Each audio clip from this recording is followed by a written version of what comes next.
I'm meeting him as well, so but I know a little bit about what he does. But this is Kai, and he's going to tell you all about who he is and what he does. Good afternoon, Kai. Hi David, thanks for having me here. That's a pleasure. I know nothing about what you do. Sharon doesn't, and neither does the listener, so off you go. Tell us what you're doing, Kai. I've got a blank sort of canvas to go with. So my name's Kai McConkey. I work for Ara Gambling Services. So ARA stands for Addiction Recovery Agency. They're a charity that have been based in Bristol for about 30 years, and now we provide the gambling services for the whole of Wales and the whole of the southwest, and obviously Dorset and Purbeck. Myself being a Purbeck resident, I live in Wareham. I'm very passionate about telling everyone what we do here. So fundamentally we provide sort of support, advice and counselling free of charge for anyone suffering with gambling harms. So that can be the person engaging in the gambling themselves or an affected other, which is really important. How did you get into doing this, Kai? So myself, I've got lived experience of gambling harm. So I gambled, which a lot of people probably don't know, for over 25 years on and off, with attempts along the way to stop gambling. Sadly, I think for a lot at the time, I didn't realise that there was help out there. I knew of GA, which is really good, but like everything, it's not for everyone. So some people feel there's a bit of a barrier because they're not able to go and stand up in front of a group of strangers. Some people need the confidence of getting counselling first. So there's lots of support out there now that people aren't aware of, and we provide the free counselling for anyone who needs it. But gambling comes in so many ways now, doesn't it? There's football, there's horse racing, there's online gambling. Which is the worst?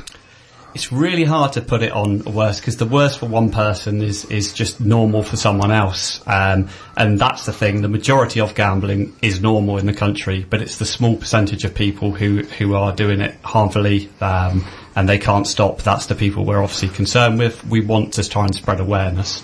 Coming back to your question though, there is a boom with online gambling, with technology advancements.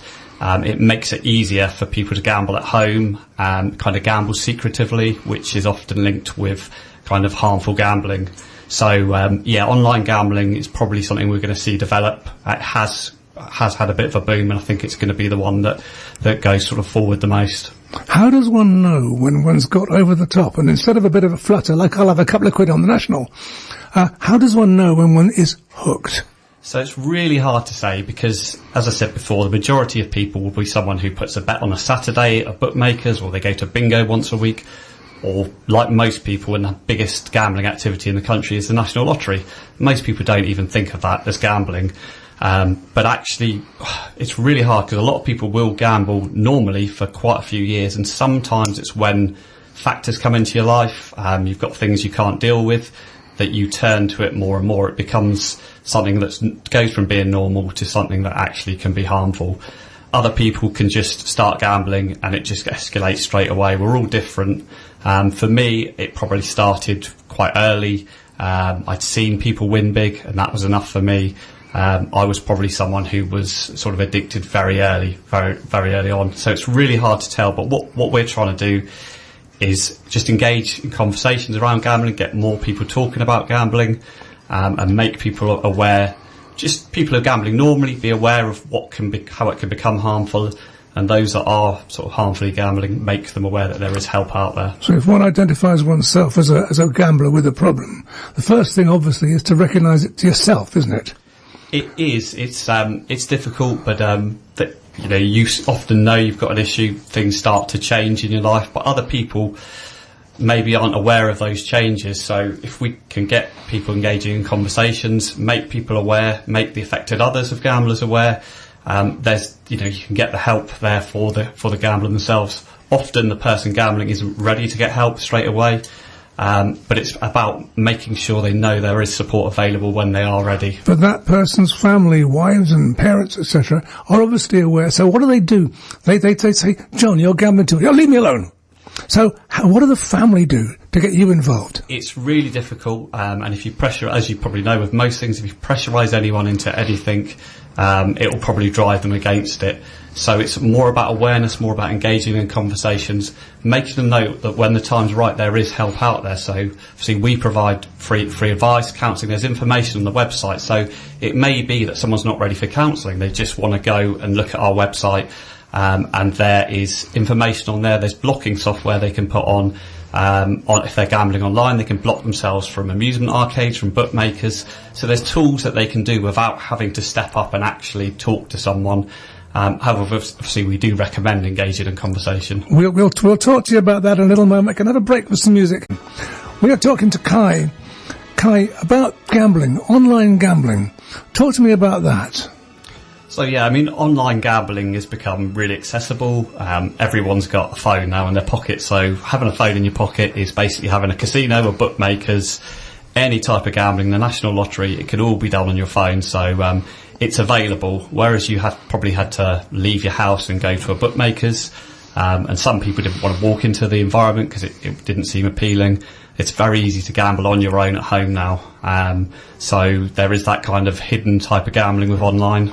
Do you feel the government did a disservice to the public by legalising the National Lottery and all this online gambling, or do you think they should do something to stop it? I think there is now efforts being made to sort of change things. There was a white paper recently, a couple of weeks ago, came out, and they are now addressing sort of some of the potential issues, because it is a small percentage, as I said before, of people who engage in harmful gambling.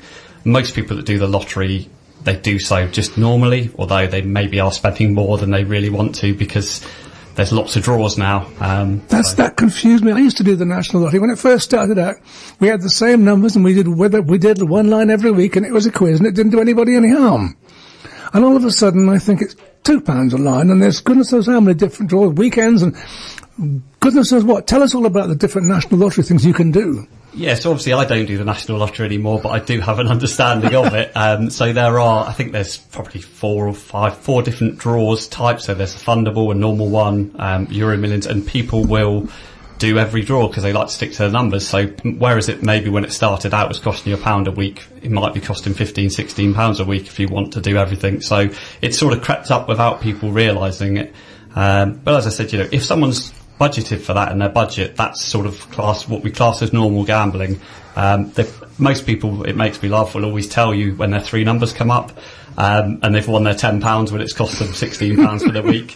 Yeah. But yeah, that's kind of how it is. But it's when people start buying more, maybe buying scratch cards as well, spending money that isn't actually part of their budget for that in a month, and they start eating into food money or living money that their sort of starts to get in towards the harmful gambling stage. See, I've stood in shops watching people buying scratch cards and scratching away and going, check it.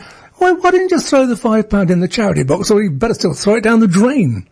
I think for some people it's buying the dream, buying the sort of possibilities, and again, if you're doing it normally and you're just buying one or two scratch cards and it's within your budget, you've put that money aside, then that's fine. It's when you see people who may be buying 20 tickets and then they're going back in for another 20 tickets, and they're the people who may be spending money that isn't really there to be spent on it, and they're eating into their food money or their rent. That's when we want to get people towards getting help. And I suppose it's a great destroyer of families and lives and people committing suicide, etc. It's dreadful, isn't it? It is. I mean, it's one that can rip up families. Relationships can be lost, and families can be destroyed. There's lots of stories if you read about it. Lots of stories where people have taken out loans or remortgaged houses without their partners being aware, and it leaves a lot of damage. So that's why there's help also for affected others as well. So we've got help and advice for them. So if anyone listening recognises their problem in what you're talking about, or if the spouse or family recognise the problem, what should they do? Tell us how they contact you, what they should say, and what you can help them do. So our website is Recovery for All. That's the number 4. So recoveryforall.co.uk. Okay. There's lots of advice and help on the website, so go through the website. There's a phone number there, so if anyone wants to get counselling, you can refer yourself from the website or call in to us. The other thing I'd say, there is also a national gambling helpline for anyone who wants to talk through anything, they can phone that number. It's 24 hours a day. Something that I've got on my phone. Are you able to tell us what the number is? I can tell you. So the National Gambling Helpline is 0808 0808 8020 020 133. 133, and that's the number to ring if you've got a problem. Yeah, well, that's to talk through with someone. If you want counselling from Ara, I can give you our number as well. Yeah. Ara is 0330 Yeah. 1340 1340 286. 286. Well, it's easy to talk to you. It's been easy to talk to you, and I'm sure that the people who ring you will also find it easy. The most difficult thing is making their mind up that they need to, isn't it? It is, and like I say, I gambled for a long time myself without realising that help was there. So I just say to anyone, just reach out, even if you're not ready now. Get some advice. Okay. Just start that sort of recovery. Thank you, Kai. And in the words of